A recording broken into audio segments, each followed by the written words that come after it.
இப்போ யாராவது ஒருத்தர் அவங்க படித்த கதைகளை பற்றி நான் கேட்கறதுக்கு பதில் சொல்லுவேன். சரியா? சந்தோஷப்படியா? உன் கையில் இருக்க புக்கு என்ன கொடுத்துருக்கு? கதையோட பேர் 14. இதில் யாரை பற்றி சொல்லியிருக்காங்க? டாக்டர் அம்பேத்கரை பற்றி சொல்லியிருக்காங்க. இந்த கதைக்கு ஏண்டா 14 பேர் வச்சுருக்காங்க?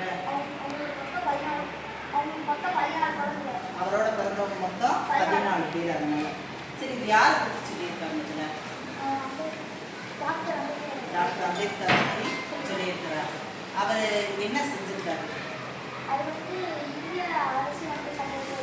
ஏற்கனவே புக்கில் எல்லாரும் படிச்சிருக்கீங்க. சமூகவியல் புக்கில் இந்திய அரசியலமைப்பு சட்டத்தை பற்றி, இந்திய அரசியலமைப்பு சட்ட நிர்ணய சபையில் அவர் ஒரு தலைவராக இருந்தார்.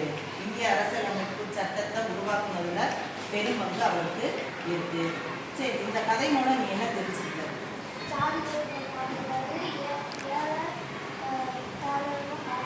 ஏற்றத்தாழ்வு பார்க்கக்கூடாது, ஜாதி வேறுபாடு, பிறப்பால் எல்லாருமே சமம், உயர்ந்தவன் தாழ்ந்தவன் சொல்லி ஜாதியை வச்சு பிறப்பை வச்சு யாருமே சொல்லக்கூடாது அப்படிங்கிறது தான் இந்த புக்கில் இருக்கு. எல்லாம் கைதட்டு பார்க்கலாம். சந்தோஷம்.